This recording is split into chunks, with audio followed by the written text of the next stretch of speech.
Logo, the Chase octagon symbol. Legal disclosures. The statements, views, and opinions that will be expressed during the event are those of the presenters and are not necessarily endorsed by or reflect the views or positions of JPMorgan Chase Bank N.A. or any of its affiliates. The presentation is for informational purposes and is not a recommendation or solicitation for any particular action.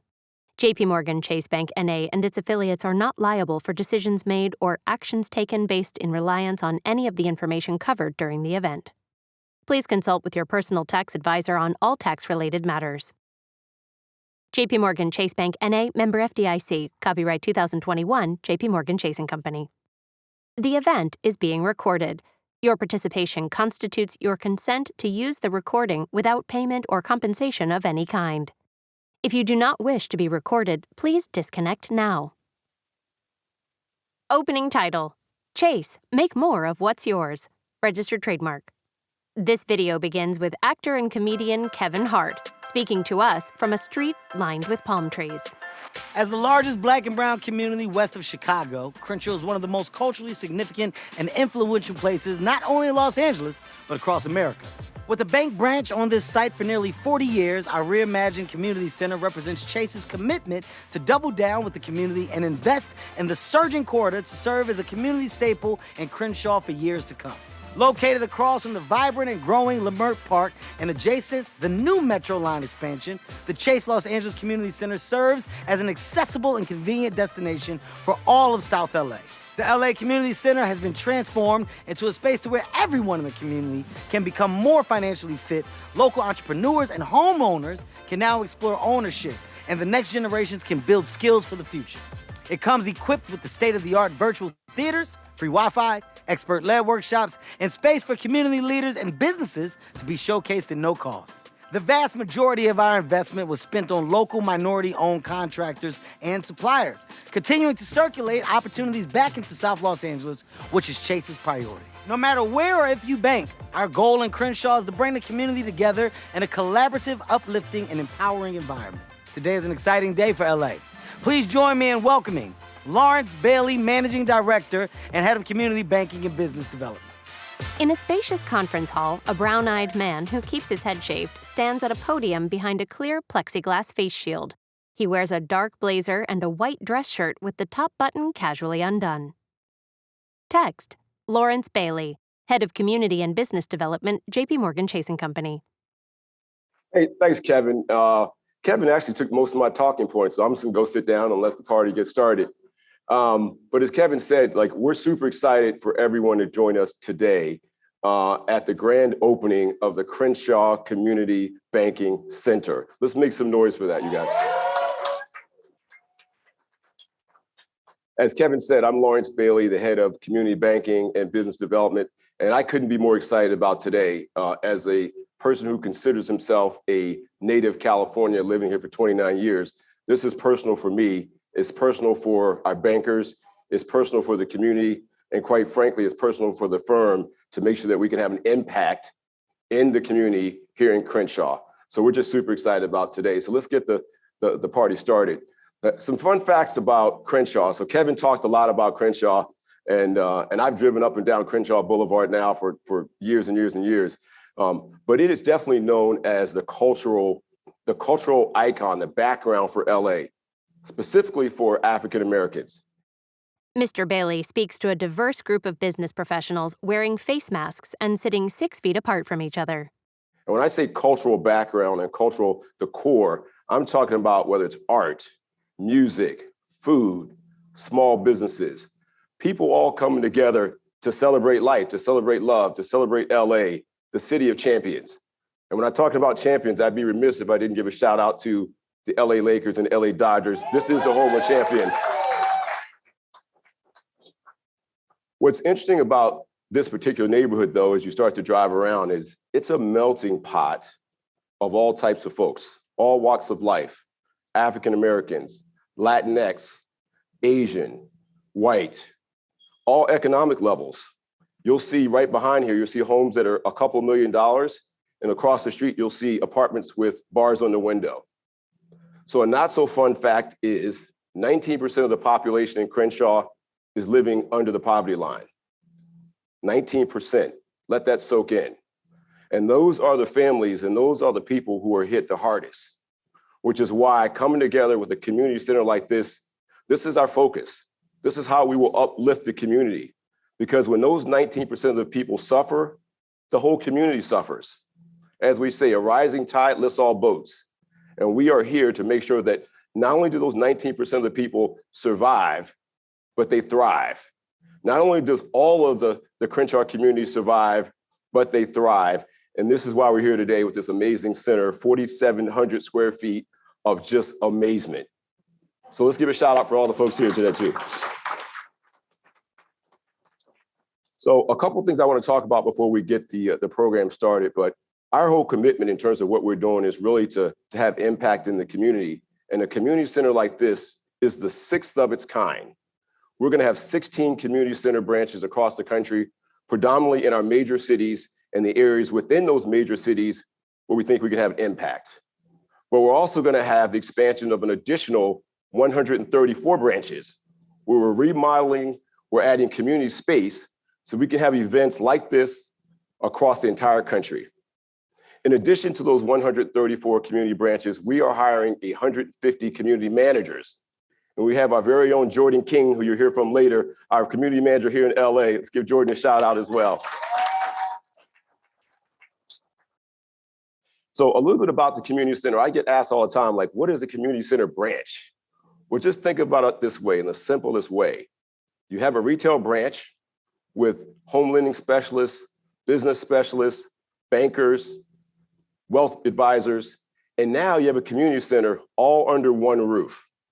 You have the entire community, our nonprofit partners who are here today, our small business owners are here today, our government officials who are tuning in today.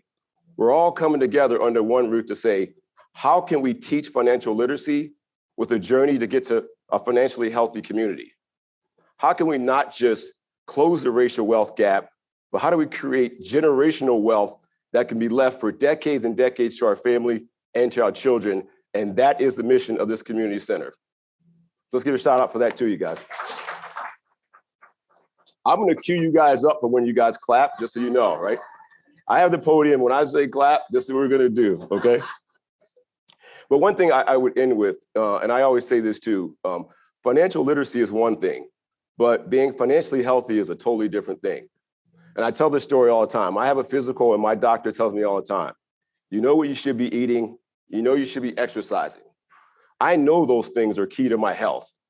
That's the literacy part. But how do I make sure that I'm actually applying those things so I'm healthy? And that's the same thing with money. Teaching people how to make sure they have a budget, how to have a savings plan, how to make sure they borrow wisely, how to make sure they have a long-term plan for retirement. That's going to be the financial health piece that we're going to do right here in this community center.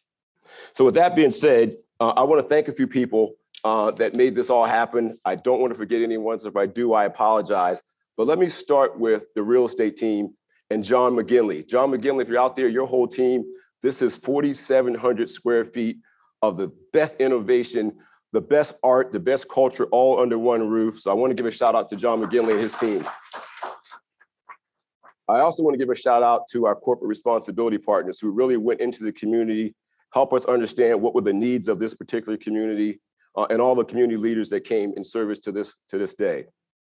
A big shout out also to all of our partners in the audience, our home lending partners, our business banking partners, Chase Wealth Management partners, the small businesses that are here today as well as the politicians. All of us came together for today, so a big thank you to you as well.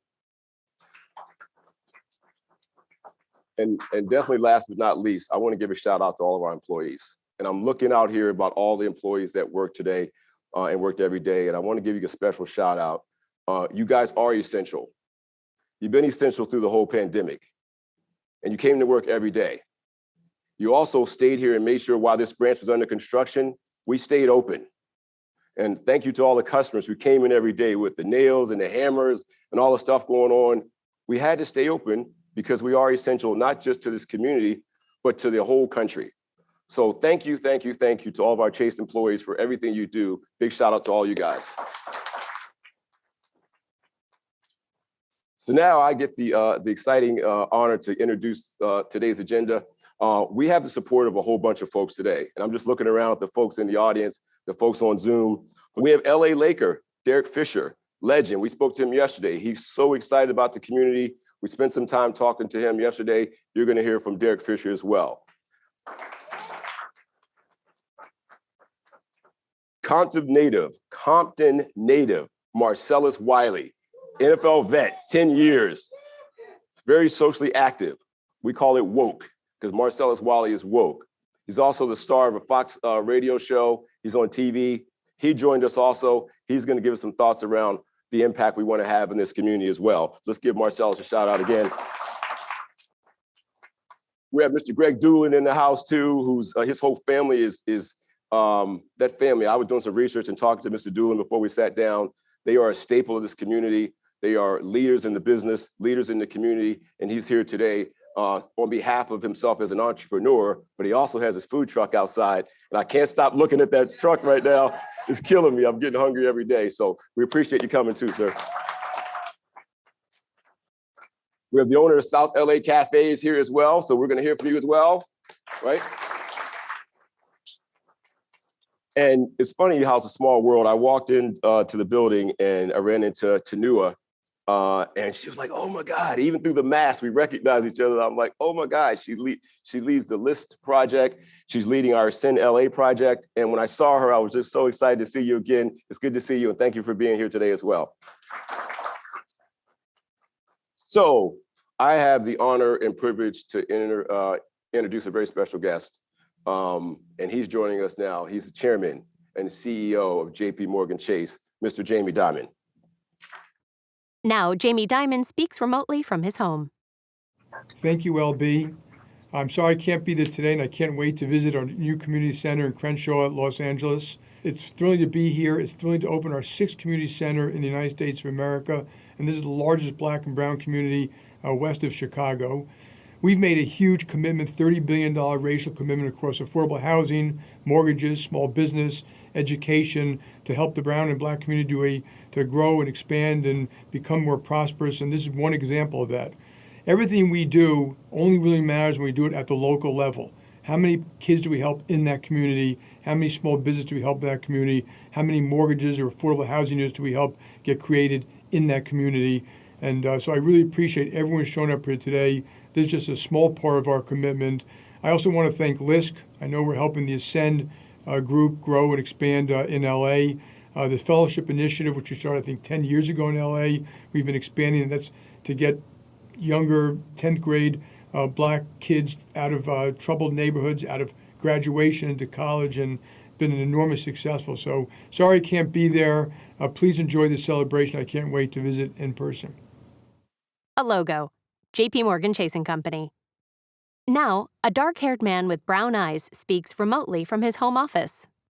Text, Stevie Barron, Head of Consumer Branch Banking, JPMorgan Chase Company. First of all, thank you so much for joining us today, and thank you for all that you do to widen the economic opportunity for the Southern Los Angeles area. So really, we can't wait to host you in the branch as well. I'm Stevie Barron. I'm the Head of Consumer Branch Banking here at Chase, and it's really a privilege to be joined with you all today. And like everyone else has said, I'm sorry I can't be there in person, but as the Crenshaw Community Branch knows, I was there last week, and I got to spend a couple hours with the team, and we have handpicked a group and assembled an amazing group of folks that cannot wait to give back to the Crenshaw community. And so to all the employees in the branch, thank you so much for all that you do and all that you will continue to do for the Crenshaw community. Hey, LB, can you get that whole clap thing going for me? Mr. Barron claps his hands. I can't hear you all, but hopefully there's a good round of applause there. When we just think about the opportunity right now and what has transpired in the last 15 months with this pandemic, our branches have been there for our customers. And our customers need our help now more than ever. And that's no more true than in the Crenshaw Community Branch. And our branches are a place for our customers to come in, meet face-to-face with our fantastic bankers, so they can open their first checking account, their first savings account, they can purchase their first home, and they can start to save for retirement. You've heard a lot of folks talk about Crenshaw Community being the 6th community branch. Well, I'm going to change the narrative a little bit. It's our first community center branch in the state of California, and we're so excited about that. And you've heard from Lawrence and from Kevin talk about why these community branches are so important. Well, we had a vision back in 2019, and we opened up our first branch here in Harlem in my backyard. And our vision was to shift from community banking to community building. And we've been able to accomplish that, which is why we have 6 sites now. We've launched branches in Minneapolis, in Dallas, in Chicago, in New Orleans. Obviously, I talked about Harlem. And then today, we're super excited about the Crenshaw Community Branch. And it's all about giving back to the community. It's about expanding the 4 walls of our Chase branch to the Crenshaw community, inviting folks in for workshops and seminars to learn about financial health, to bring entrepreneurs and small business owners so they can showcase their products at our storefront. So we can bring non-for-profits to leverage our Wi-Fi and our conference space so they can meet with their constituents as well. So we're so excited. Enough talking about, we just can't wait to get these doors open, which we know have been for 40 years, by the way. And as Lawrence talked about, the doors have been open as we work through the construction of that fantastic, beautiful branch. But I have just a couple shout outs I want to give today. First of all, to our branch manager, who I had an opportunity to meet last week, Christiane, who's just amazing, a ball of energy. She's fantastic. And to Jordan, our community manager, again, the first community manager in the state of California. And we're super excited about all that you're going to do. And to the fantastic team there, as I said, you've been handpicked. We had folks that wanted to be back in Crenshaw that raised their hand to move from parts around the country and around the state and the city to be part of this Crenshaw Community Branch. And I want to give a special shout out to our market director of banking, DJ Mercantile, who grew up no more than a mile away from the Crenshaw branch that you're sitting in right now. And Andy Carney, shout out to you, our regional director. Andy called DJ just about 6 months ago and said, we need you in Los Angeles. We need to bring you back home, and we need you to make this a success for the community. So to Andy and DJ, thank you so much for your commitment to the whole community Crenshaw branch. Thank you for what you do and what you're going to continue to do.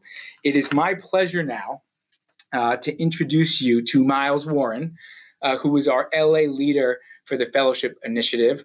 So congratulations to everyone today. I can't wait to be back in Crenshaw with you all. And Miles, over to you. Now, back at the conference hall, 3 men walk into the room and stand behind separate podiums. Once they are behind their plexiglass face shields, then each man removes his protective mask. Good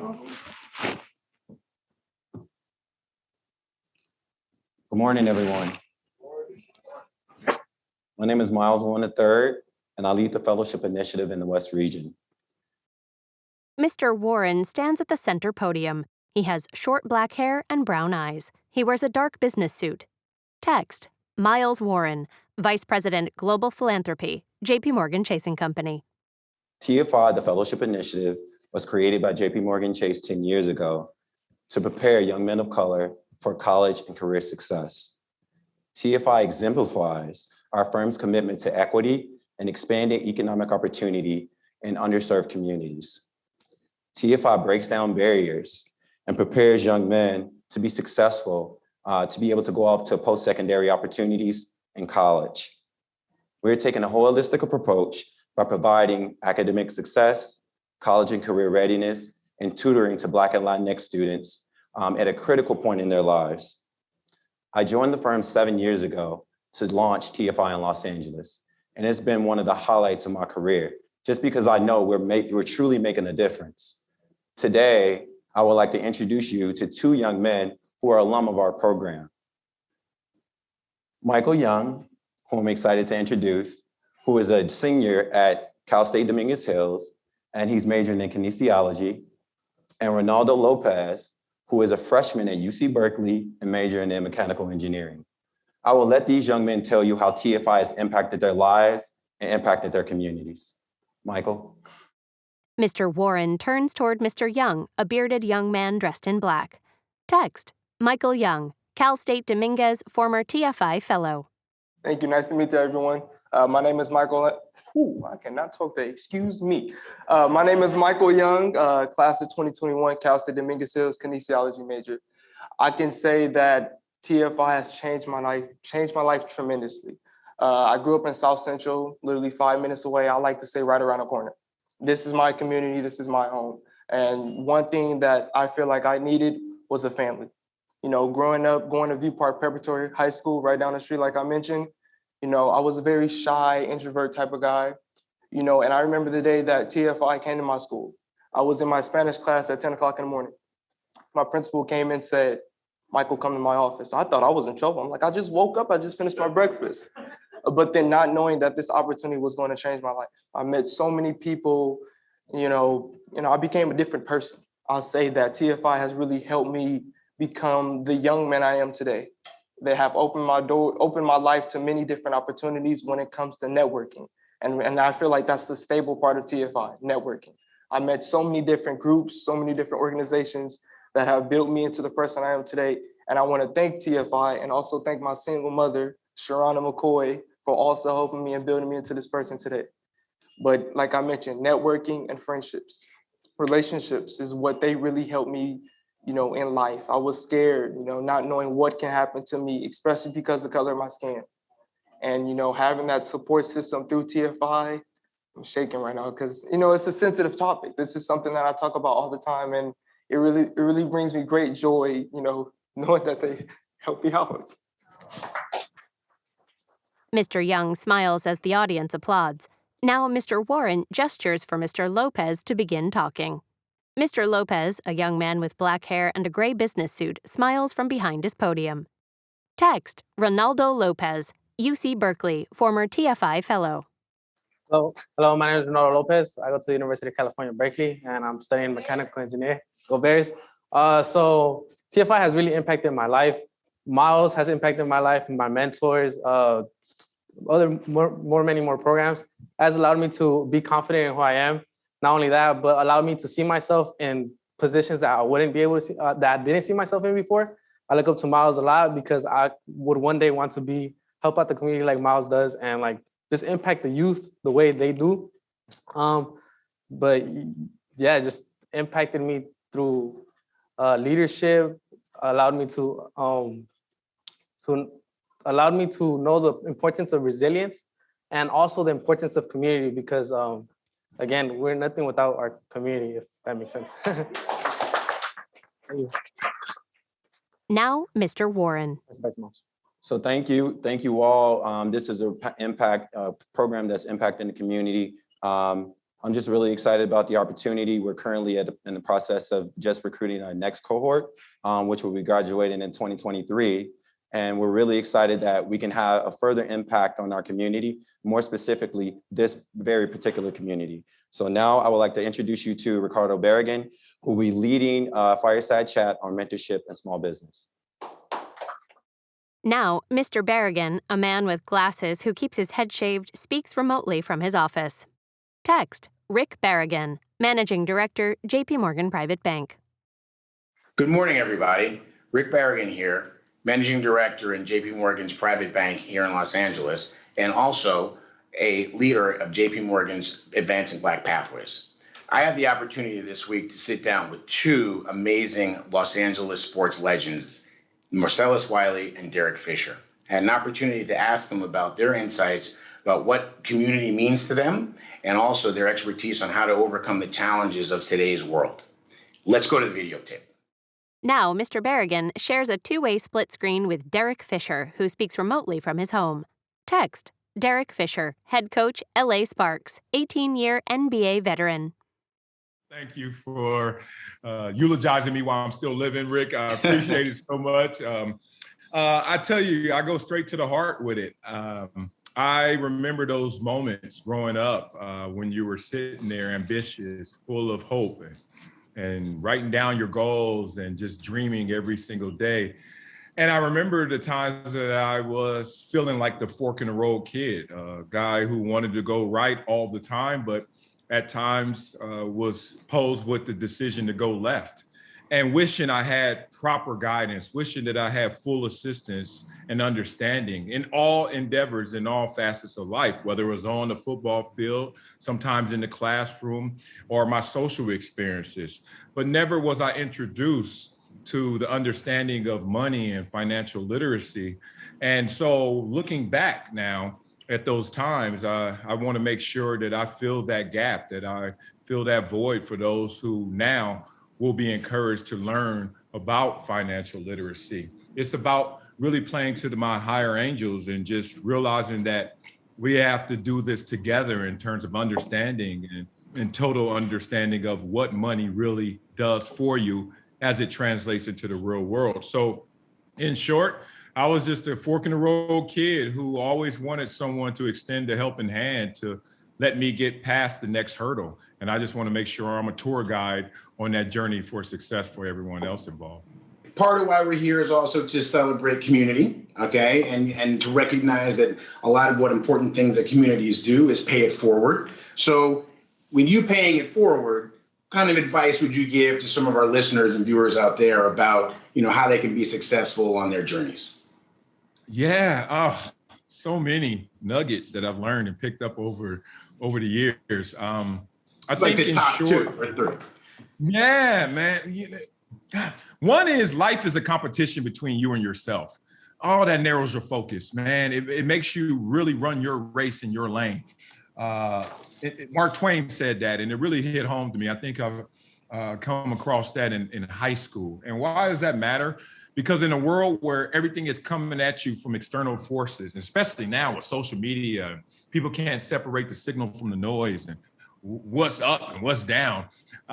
It's just so important to narrow that focus in on what do you want. And identity is another one in terms of not just who you are, but who you are not.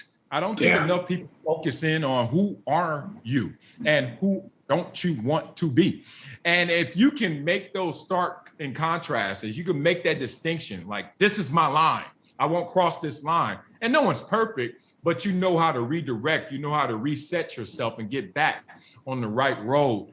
It will help you because Bill Belichick always says this: more games in the NFL are lost than won. What does that mean? And in the game of life, most people won't finish the race.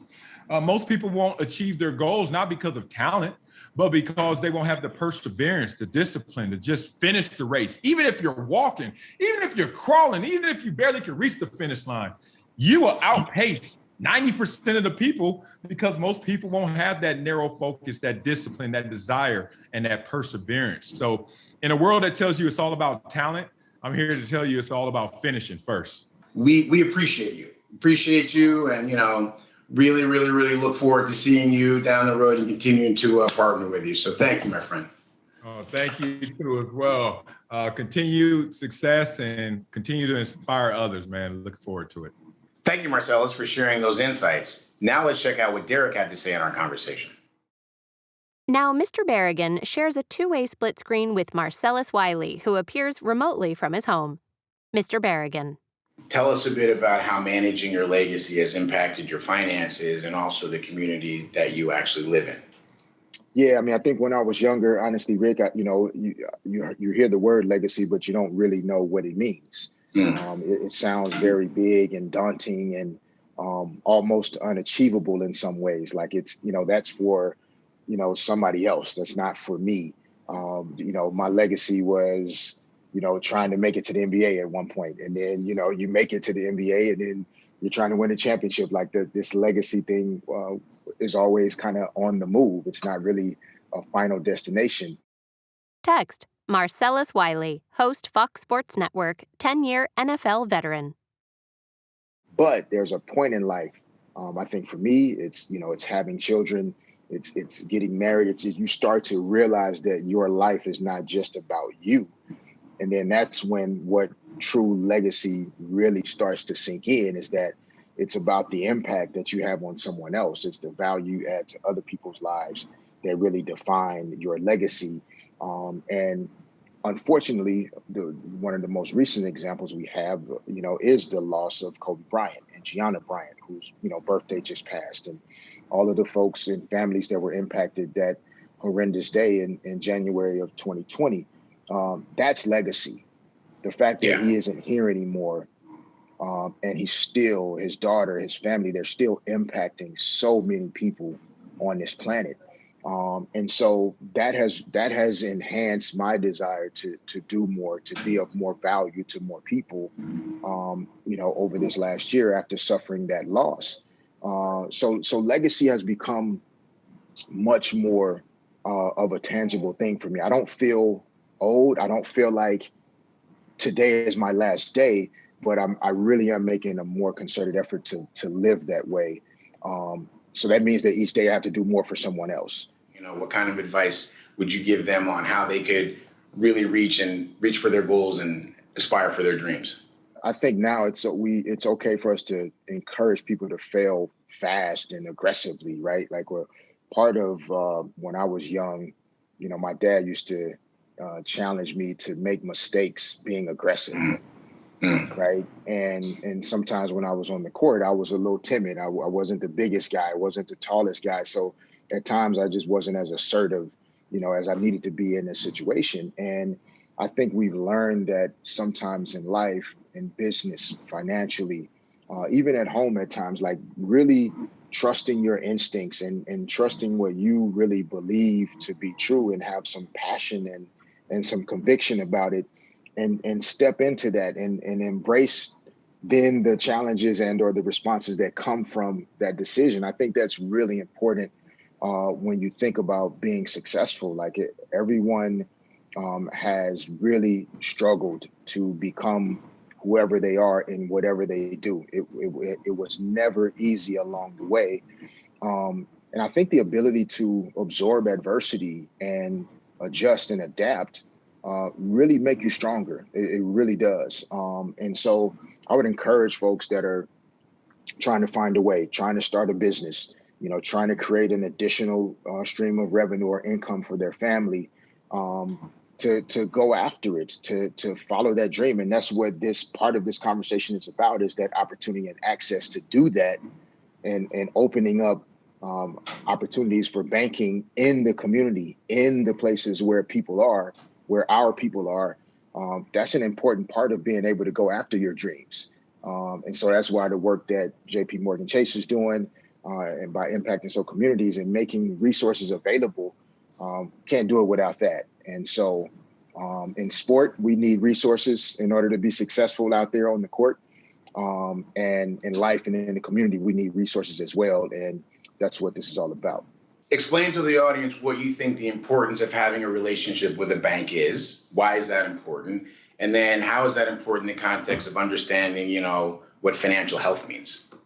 Yeah, I mean, in my opinion, the importance of having access to banking and resources in all communities, but in particular in communities of color and Black and brown people and minorities and folks that have just not been able to, again, have the access that they deserve. And so to me, it's important because that's where real growth starts, is the access to the opportunity to step into what it is you envision or that you're trying to do. And, one of the best analogies and metaphors for it is sport, right? Like it makes a difference if for a young person, if there's a gym close by, if there's a park close by, nutrition, physical health, if there's a grocery store nearby where you can get fresh produce and things that are healthy for you to eat, as opposed to only inconvenient foods, is what I like to call them, not convenience foods, but things that are not good for you. So think about banking in that same way, right? You need to have the access to that thing that can drive your growth and accelerate where it is you want to be. And banks provide the resources, the education, the opportunity to develop in those areas when it comes to finance. And we have to be better, in homes in terms of teaching our kids the information that is needed. But it definitely helps that if within, a certain mile radius within our village, that our kid can also get that information and that education from somewhere else, and they can see that is available. I just think it makes all the difference in the world. So again, I think you guys deserve a lot of credit for taking the steps that you're taking to make sure that access is there. thank you, sir. We appreciate your time and really hope to see you soon. And good luck to the Sparks in the season this year. Thank you so much. We'll all be watching. Really appreciate it. Yes, indeed. Thank you. Appreciate the opportunity again to be a part of this. Continue to do the work that you're doing, and everyone at Advancing Black Pathways and the Path Forward. And congratulations to the folks at the Crenshaw branch, and look forward to seeing you in there one day. Logo, JPMorgan Chase & Company. Ladies and gentlemen, please welcome Jonathan Morales, Head of Community Banking California for JPMorgan Chase & Co. Now, Mr. Morales, a bearded man with dark hair and brown eyes, speaks from a podium. Text, Jonathan Morales, Head of Community Banking California, JPMorgan Chase & Company. That's awesome. My grandma on the back started that cheer, so I thank you guys. Hey, so you guys have heard a constant theme of support, uplifting communities. And really what I think is beautiful and amazing as we transition to this next segment is what you need to think about is our communities become stronger when we all act in the service of others. You heard that through TFI. You heard that through Derek Fisher and Marcellus Wiley's testimony. You're going to hear a little bit more about that with some of our local communities. So you saw some celebrities, some notoriety, but we actually have some local celebrities. And as I was preparing for today, one of the amazing things is we have just a team of organizations that all raise their hand to say, what can we do to support you? And while we're going to highlight a select few, we just want to say thank you to all those organizations that are watching via Zoom today. So one of the first things that I want to introduce is we had an opportunity to partner with Local Initiative Support Corporation, otherwise known as LISC. LISC Los Angeles right now is what runs Ascend. You heard Jamie talk a little bit about Ascend. Our Ascend program is a JPMorgan Chase sponsored initiative. We're currently operating in 15 cities across the country. But what we did is we partnered with LISC LA so that we made a grant to them for $1 million so they can actually uplift the local communities here in South Los Angeles. Let's hear it for them. Now here's the beauty of LISC. LISC is so much more than a community development financial institution. So as you guys listen today, I want you guys to pay attention to some of the things that they're doing. LISC partners with different corporations, different non-for-profits, making introductions so they can provide comprehensive strategies to uplift our communities. I think it's important today that we hear from their leader. So it's my pleasure to introduce Tanua Thrash and Took, our Executive Director of LISC LA. Tanua?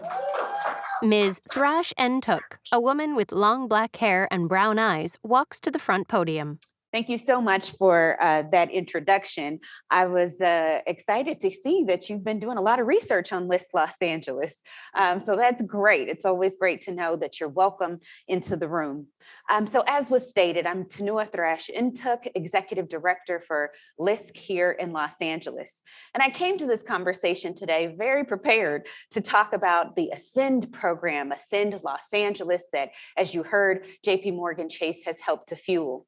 But I think because of sort of the moving remarks that I've heard earlier, I just want to lay the context for why this place, why this moment, and why this vision that Lawrence and many of you have had here at Chase is so important. I grew up here in this community, 98th and Figueroa, not too far away. It is in this community that I had the opportunity to be able to work as Executive Director of the West Angeles Community Development Corporation. So all of this activity that we see on the Crenshaw corridor is in part me and others who have dedicated their careers. And it is this very branch where I had the opportunity to get my first mortgage because I bought my first home here in this community. So it is fitting, it is perfect to be here today and talk about the importance of making sure that we are reaching out and that we are welcoming to community. Thank you, Chase. But for today, a part of what I wanted to share is what is Ascend Los Angeles and what is LISC. As Jonathan has already said, we do comprehensive community development. Not only do we bring the C and capital to communities that need it and when they need it most, but we also bring the capacity, the opportunity to open doors to make sure that they have access. The Ascend LA program brings together nonprofit lenders, education providers, as well as other institutions, including anchor institutions that have contract opportunities and resources to help our small businesses grow. The Ascend has what's called a 3M model.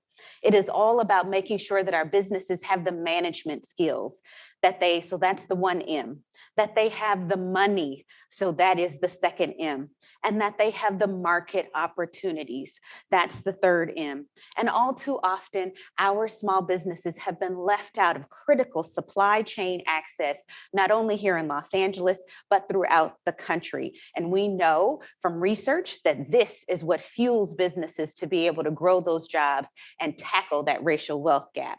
This model was developed by the University of Washington and is supported by the philanthropic support of organizations like JPMorgan Chase. And because of that, this Ascend model is now national. And it is really a research-driven approach where the university has determined that this is what it's going to take to help people of color, women, and those who are in low-income communities be able to eliminate those barriers so that they have access to be able to grow. So here in Los Angeles, we have implemented Ascend LA with that 3M solution, and we've got all of those partners that I just described. In 2021, Loyola Marymount University and their business school is serving as our educational partner. They're providing business school level expertise to our small businesses in the program. The County of Los Angeles, the Internal Services Department, has opened their resources and is committed to ensuring that the small businesses in our program are able to access those contracts going forward. And we want to thank CDC Small Business. They are also a capital provider working alongside LIST to provide that money that businesses need, and Slate Z, an organization working right here in South LA so that we're recruiting from the community. In 2020, we're proud to say that during a pandemic, we brought in 19 small businesses to help them make sure that they had a strong foundation, that they knew how to compete for capital, and that they could start to bid on contracts. 100% of those 19 businesses were BIPOC-led, with 13 being Black-owned businesses, 2 being Latino-owned businesses, and 4 being API-owned businesses. And 73% of them, ladies, they were women-owned enterprises.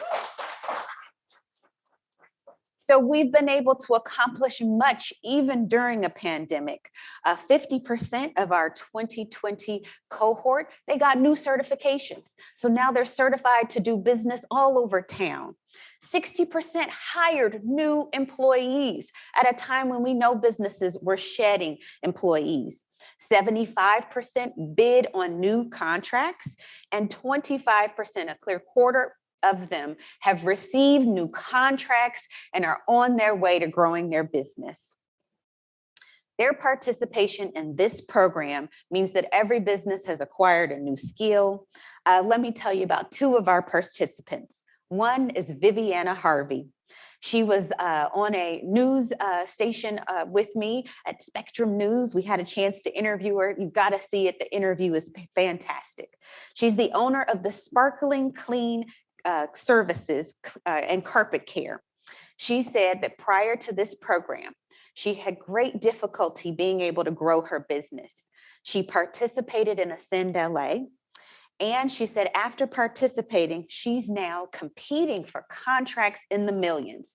In fact, Viviana said, we have contracts out there now in the millions. And every time I think about that, I could just cry, because we didn't think that we could do anything like that. We didn't know we could be anywhere in the ballpark, and didn't even know that we could have such a start. For another owner in our Ascend LA program, Desiree Sadler, she also noted how important Ascend was. She said, as a small business, we get the door slammed in our face constantly, but Ascend provided us access, and that's number 1. So for today, we want to thank Chase again for believing in the LISC model, for investing in this work, and knowing that in 2021, we've got 2 more cohorts coming along. We've got hundreds of applications in right now that we're going through, and we can't wait to help grow our businesses through this 3M model. Thank you so much. Ms. Thrash and Took leaves the podium. Mr. Morales, now wearing a face mask, speaks. That's awesome. So as you guys can hear, Tanu is clearly passionate about uplifting communities. So you hear a lot about changing the trajectory, right? Changing the trajectory for some small businesses. I sincerely appreciate the testimonies too, because that makes it real and that demonstrates the power of possibility. Up next, we're actually going to talk to another business. And so I have the pleasure of introducing South LA Cafe. Now, South LA, go ahead and let's give them a round of applause. It's awesome, you guys getting excited. Let's take this off. Mr. Morales removes his mask. So with South LA Cafe, one of the things that I would love to highlight is because I got to know the owners. They're much more than a cafe. South LA Cafe is also a foundation. South LA Cafe is a staple in South Central Los Angeles, uplifting communities, doing their part to continue to honor the tradition and culture of our local communities by creating a space where people can feel comfortable. They can hear readings from local authors, appreciate the art, and also just have a place where they know it's their own and people know their name. Now, the other thing that the foundation does, and this is really where I was particularly intrigued, is they talk about changing the community through a couple of different things. And so the foundation in particular is really focusing in on their mission of people, place, and prosperity. And so I really want you guys to think about that because this is a small business that's really thrived during the pandemic. They continue to see ways that they can reach out and help other businesses do well. And so I have the pleasure of introducing their owners, Joe and Celia Ward-Wallace. Please join me, and I would love to have you guys share a little bit about your story. Let's welcome them to the stage. Celia, a woman with long blonde hair, and Joe, a man who keeps his head shaved, walk to the podium. Oh, hello, everyone. Wow, it's nice to Hi, we're so excited to see everybody. This is our local branch, and so we know a lot of people's faces here. Thank you so much for that great introduction. Text: Joe and Celia Ward-Wallace, founding owners, South LA Cafe. And just in case you guys don't know that much about us, we really believe in for the people, by the people. So some people understand that comment, right. But since we're talking about the local Crenshaw community, the South LA community, the South Central community, I think it's important to know our background. So you want to tell them a little bit about yourself? So, well, I grew up in this neighborhood, South Central. We've been here actually near our cafe for the last 25 years together.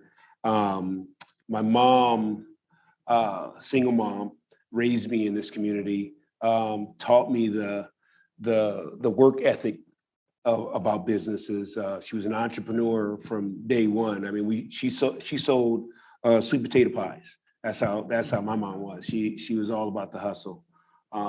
And my parents have a 40-year, or actually 50-year now, legacy in the civil rights movement. And so I actually grew up in the community, and I'm very, a welcomed guest here in this community. So when I met my husband 24 years ago, yes. Did I say 25? Well, we're rounding up.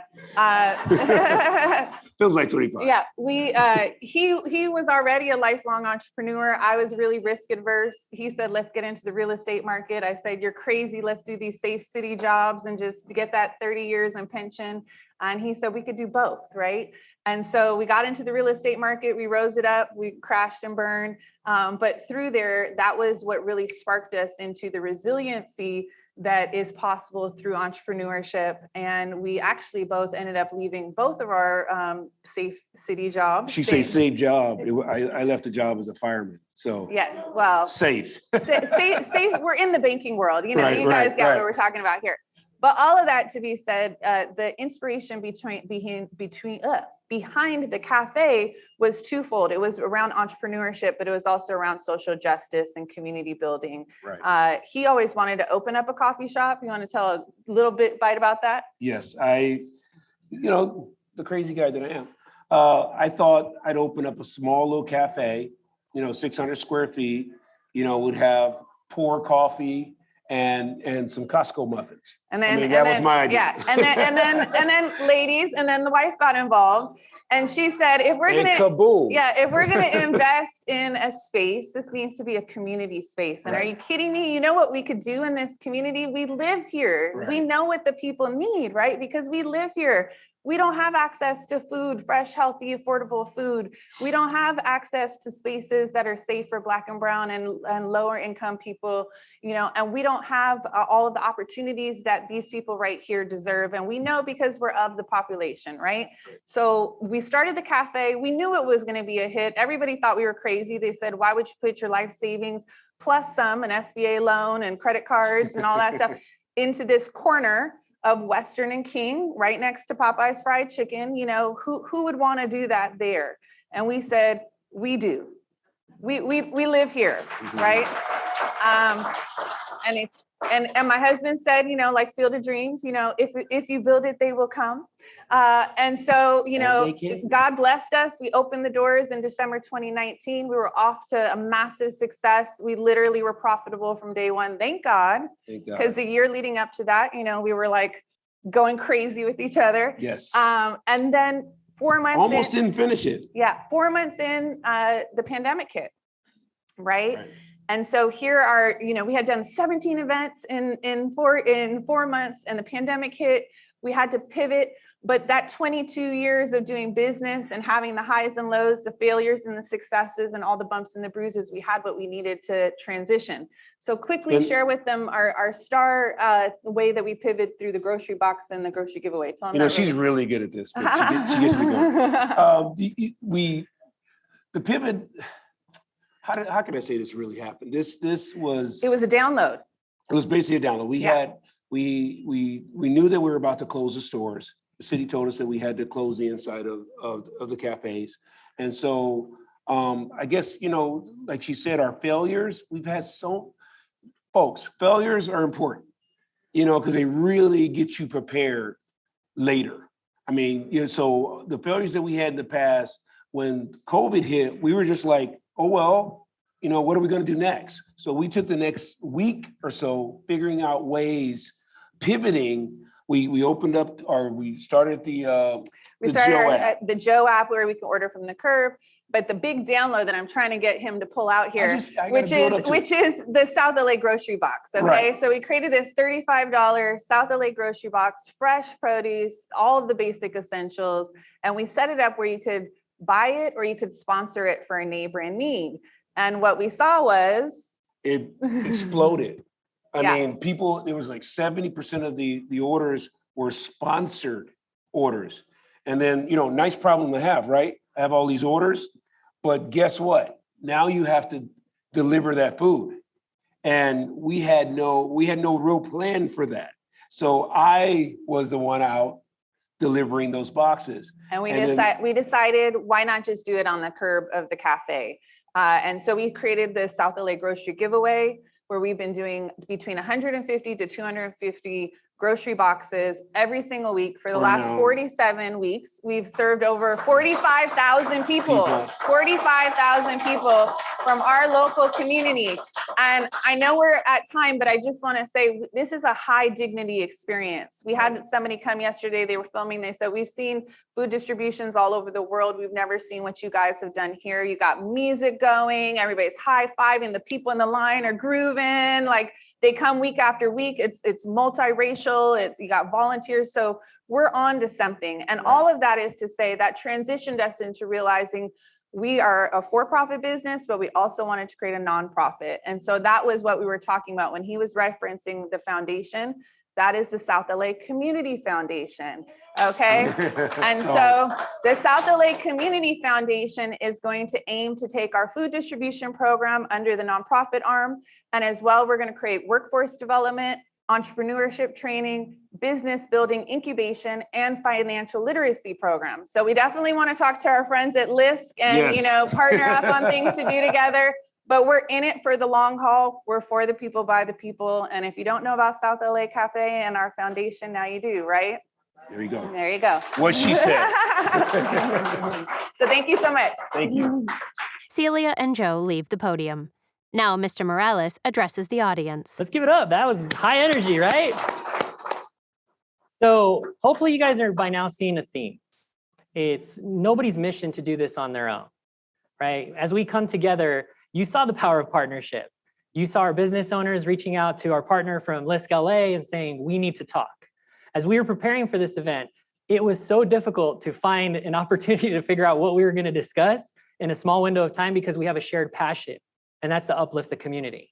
Now, when you start to think about this community, it would be remiss of us to not have a staple from the community to close out this section for our small businesses. For those of you guys that are going to hear this name, you're all going to applaud right now when I say it, but Doolin's on Crenshaw, right? So Mr. Doolin is here, and I want to invite him up because Doolin's on Crenshaw has been a staple in South LA for more than 30 years. They've survived 4 recessions, and they continue to be a community staple today. And so I know community means a lot to you, Mr. Doolin, so the floor is yours. I'd love to hear more about it. A man with short black hair and glasses speaks from the podium. His shirt displays the embroidered words, Doolin's on Crenshaw, Soul Food. Text, Greg Doolin, founding owner, Doolin's. Thank you very much. Wow. I hear that term community staple and icon and things like that thrown around a lot. And I just, it's really amazing. But my family has operated businesses in the Crenshaw district for just about 50 years. And so I want to thank the Chase Community Center for inviting me here today to be a part of this program. Since I was 15 years old, all I ever wanted to do was to own my own business. And so I went to Howard University, I got a degree in business, and then I moved to New York City and worked for Chase Manhattan Bank, where I traveled around the world. But my goal was always to come home and to join the family business. I can remember watching my parents, Adolph and Mary Doolin, struggle to open their first little hamburger stand on Martin Luther King Boulevard near Crenshaw. I saw firsthand how the lack of access to capital limited their growth and possibilities. But my father was an optimistic person, and he was a go-getter, and he believed in himself. And so he didn't let the inability to obtain capital stop him. And so he and my mom drew down on their savings. They drew down on their pensions, and they opened Hamburger City in the community.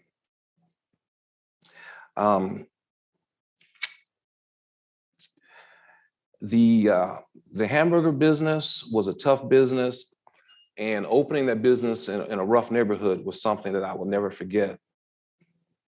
I remember seeing how my dad coped and how he functioned in that environment. And one day I drove to work as a teenager and was shocked at the sight of seeing my dad standing on the side of the building, turning up a bottle of wine in a paper bag. And he was standing there drinking with 2 of the local winos from the neighborhood. And so to my horror, I said, Dad, what are you doing? And he said to me, son, this is how you build trust in the community. He said, and these guys watch my business when I'm not here. And then he paused and he laughed a little bit and he said, son, I always take the first drink. And so I have never forgotten that. I've never forgotten that. And that lesson taught me the importance of not only giving back to the community, but being a part of the community. You have to be a part of the community while you give back to the community. So over the last 30 years, as I have owned my own business, I've done my best to be a part of my community while also giving back. I'm really proud of the fact that last year during the pandemic, I was one of 40 restaurants selected to serve senior meals in the city of Los Angeles. And I was amazed at the count when I found out that together we served just under 4 million meals to seniors in the city of Los Angeles. That's amazing, isn't it? We also partnered with an organization called World Central Kitchen, and we served several thousand meals in the local community on Crenshaw, on Vernon and Fifth Avenue and around the city. And so we did our part to try to help others as others helped us, actually. I believe it is because of our commitment to the community that we received tremendous support over the last year as we dealt with the coronavirus ourselves. Because of the support, our soul food restaurants, our 3 soul food restaurants did not have to close. Our Hotville Chicken, our brand new Hotville Chicken restaurant that we just opened in December of 2019, which should have failed given that it was so new, did not have to close. We did not have to lay off any of our more than 100 employees, and we actually grew. We are, in 2 months, God willing, we'll be closing Doolin's on Crenshaw for 6 months to do a $2 million renovation.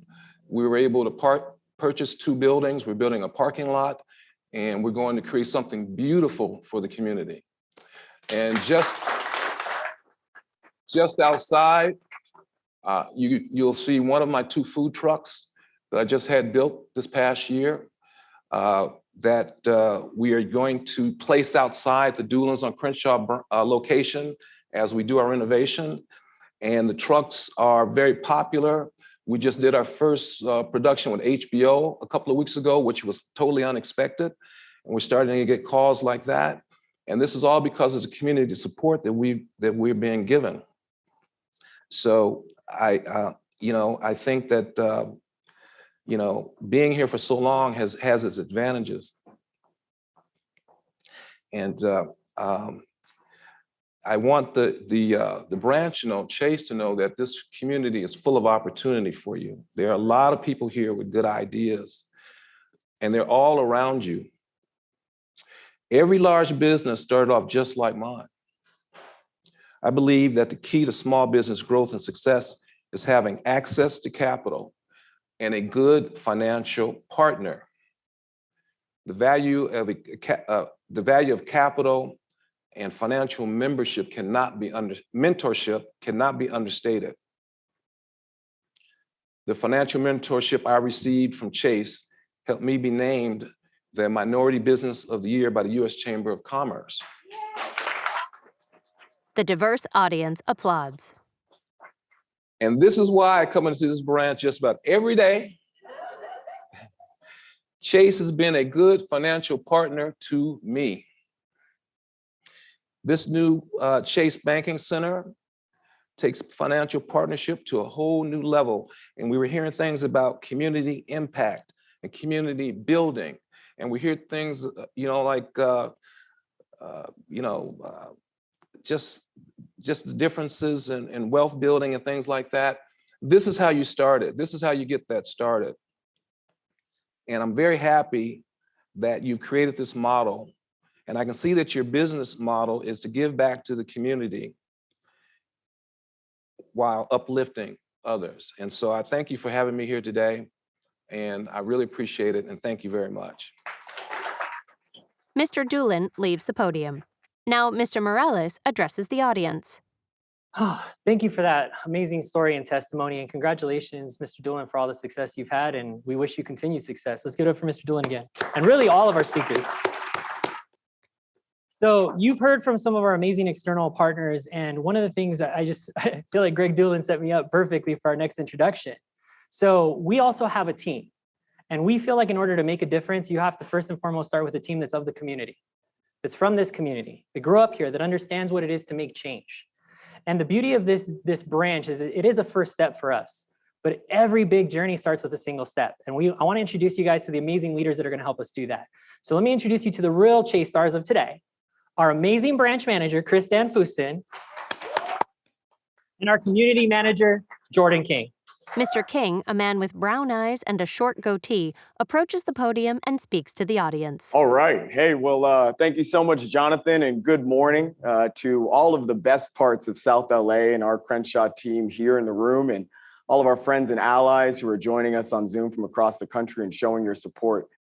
Text, Jordan King, Crenshaw Community Manager, JPMorgan Chase Company. My name is Jordan King, and I am humbled to be the Los Angeles Community Manager, serving our city from right here in our brand new Crenshaw Community Center. Like so many of the speakers that you heard, and like many of you, I am a born and bred and forever proud Angelino, whose mother, who's back in the room there, came here to provide me with every opportunity that allowed me to lead what is now a 15-year career in banking that has taken me across this country to meet and to work with so many talented people who contribute to the benefit of their communities every day. And that's exactly what brought me back here to LA.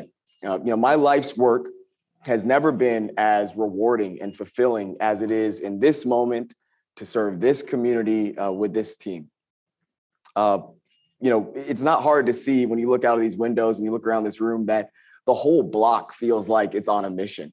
And I think I speak for the team when I say that we are humbled and have a renewed sense of purpose to put our feet on the concrete alongside all of you and carry out that mission for our neighborhoods. Knowing that one day we'll be able to look back and say that we had a real impact and that we executed with substance and purpose to improve the financial lives of those who we stand shoulder to shoulder with every day. In many ways, in ways that they may have never thought possible.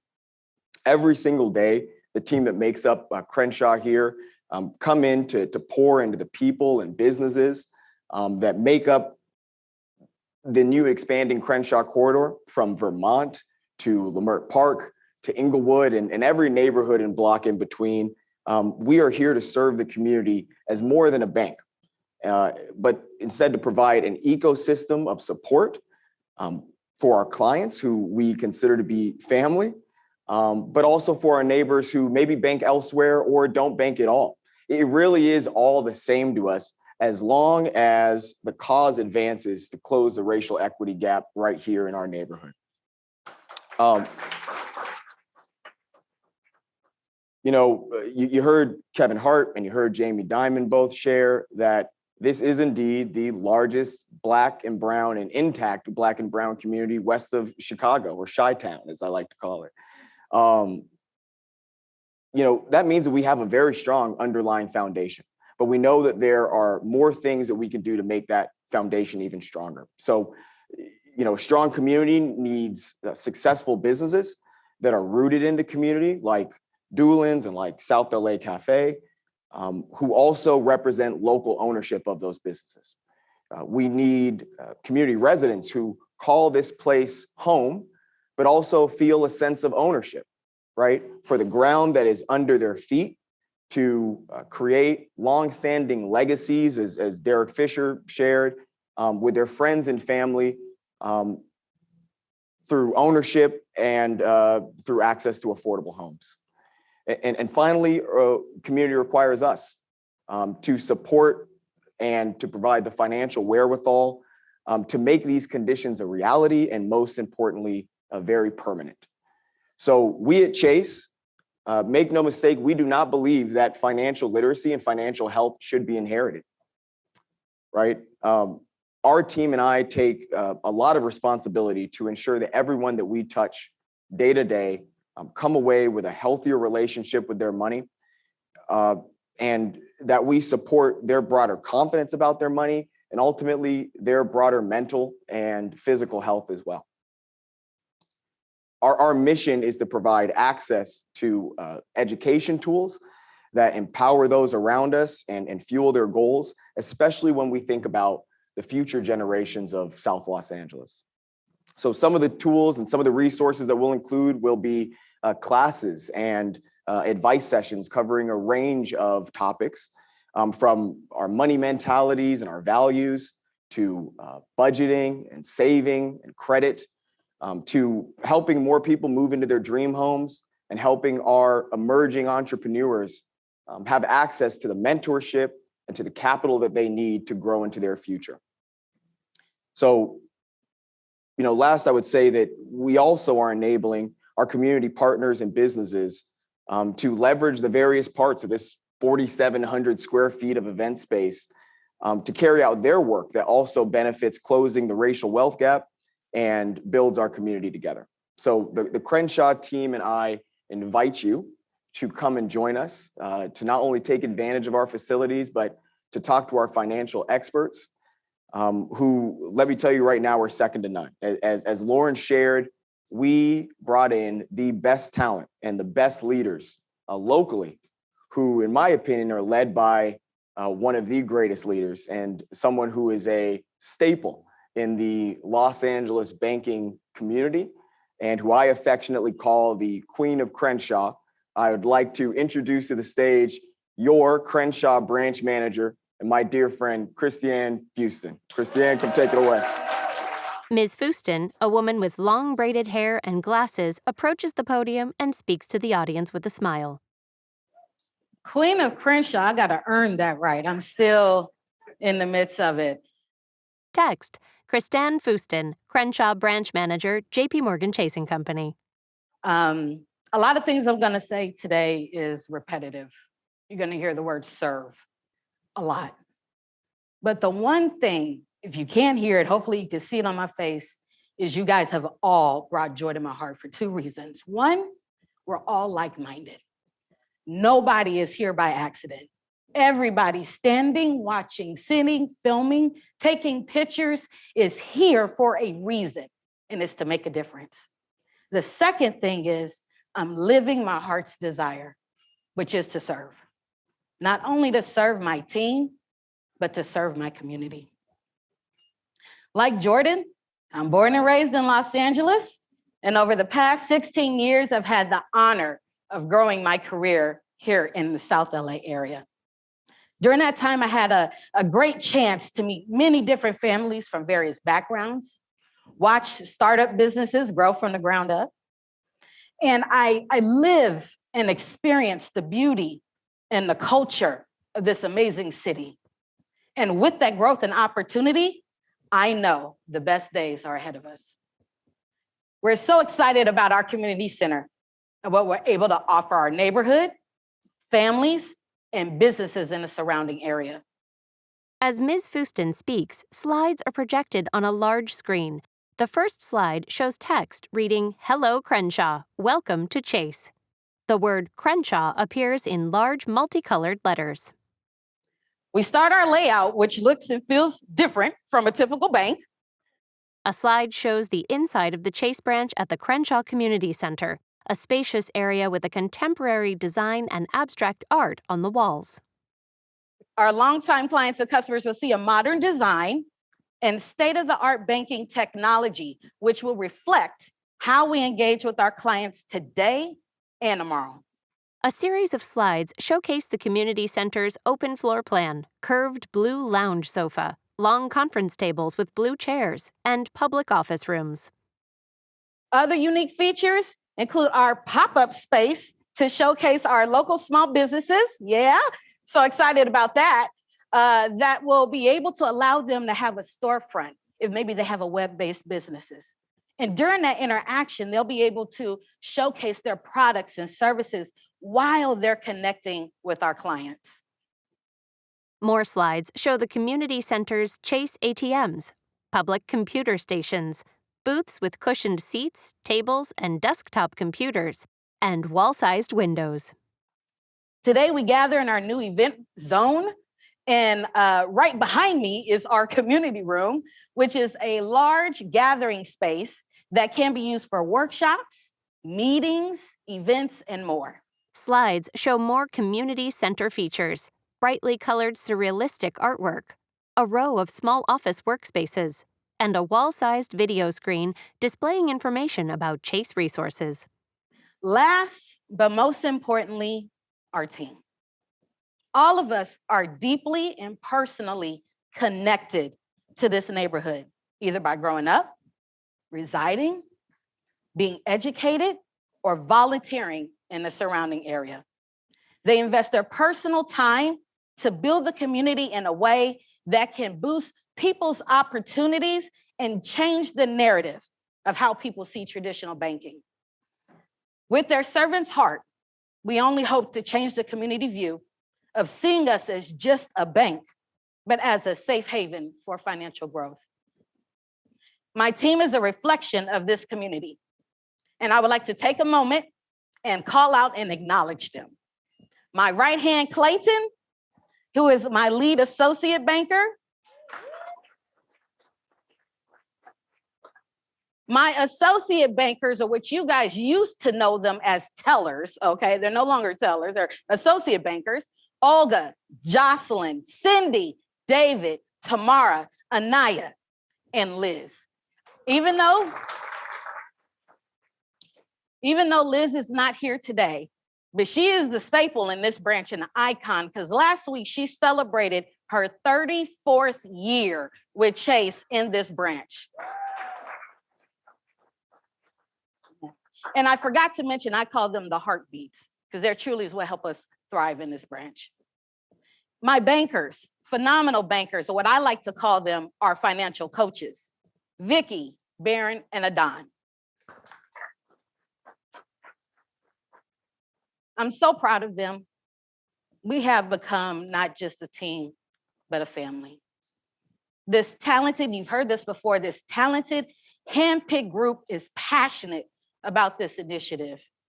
Our common goal is simple: impact lives and help create generational wealth. In order to do that, first, we gotta be human.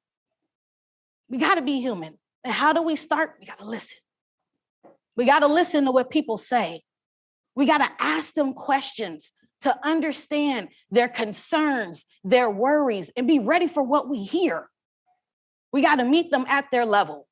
And then once we do that, then we can find ways to help. Together, we all can change the world one neighborhood at a time. Our mission, as you heard this before, is to lead with the servant's heart. Help families create a better financial future, and most importantly, help clients make the most of their money so they can make the most of their lives. I'm honored, and it's a privilege to stand here today. I am grateful for this opportunity. I thank all of you, and now I'd like to hand it back over to Jonathan Morales and Dr. Betty Uribe. Ms. Fuston leaves the podium. Dr. Uribe, a woman with blonde hair and brown eyes, walks to the podium. She takes her face mask off before speaking to the audience. Can you hear me now? We've been hearing a lot today about community and its character. Text Betty Uribe, Head of Consumer Banking, California, JPMorgan Chase Company. One of the pillars that I always talk about from a community is its values, and we've heard about those. You see, when an organization really focuses on its values and affects its values into their community and understands the values of their community, when those two are matched, then magic can happen. Every single employee we have been hearing about has a common value system, and that is to really impact the community. A long time ago, I was 12 years old when I came to the United States with my mother from Bogota, Colombia. I walked into a branch like this 2 years later with my mother, and we came to open up a savings account. We didn't feel like we belonged. We didn't feel like we belonged to the country. We had just come from Colombia, and we didn't feel like we could belong to the bank, let alone to the community. But the bankers made us feel comfortable. They showed us their core values that matched our core values, the core values of family, the core values of education, of really helping each other, the core values of helping us understand what is it like to open up a checking account? What is it like to save, and how do we do it? My mother didn't know how to do it because my father took care of it back in Colombia. So I translated for her. Well, guess what? Every single customer that walks in this door could possibly be another 14-year-old with her mother. We are here to affect change. And we're here to affect change for generations to come. Any one individual that we talk to, any one individual that we have an opportunity and a blessing and humbly an opportunity to really impact through education, through giving them a source where they can too feel part of this community. They can too feel part, like they belong. The feeling of belonging is so important in our community. And belonging to this amazing organization, belonging to this amazing place. into this amazing corporation is what we're here to do. So with that, I want to turn it over to Jonathan. Thank you, Jonathan. Dr. Uribe leaves the podium. Now, Mr. Morales addresses the audience. Thank you, Betty. I always love hearing her story too, because I think her story resonates with so many. I think a lot of us can appreciate what it is to come from humble roots and really try to work hard to change your trajectory. But the truth is, what you've heard today from a lot of the different organizations that have spoken, all of our speakers, is it's really not easy. And there's a large portion of this community that doesn't know what it is to dream. And the reality is this is a beautiful space now where they can feel safe. They can feel welcome. It's an extension of some of the other organizations today that are creating spaces just like that in their own backyard. But the reality is we understand that this is just step one on a journey. And I really want to emphasize that. Yes, we have an amazing team. Yes, we have a lot of education that we can deploy. But everything's going to start with us taking that first step and earning the right to illustrate that we're always going to act in the best interest of the community that we're serving. We're going to listen, and we're going to deploy the resources and the resolutions that the community wants. We're not here to serve our own agenda.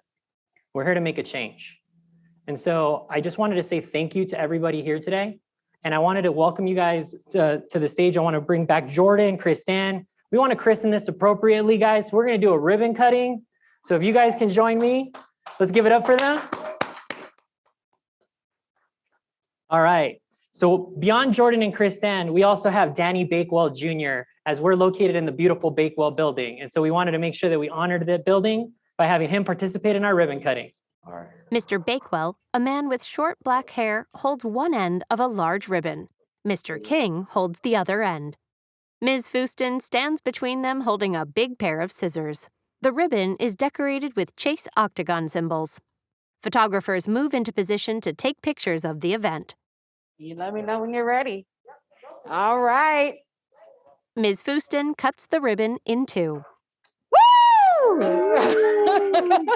Mr. King. All right. Hey, well, thank you so much, especially everybody on Zoom and here in person for joining us. This will conclude, and we welcome you back to the Crenshaw Community Center very soon. So thank you so much for joining us. Thank you. Thank you. The video closes, showing the Chase octagon symbol. Yeah.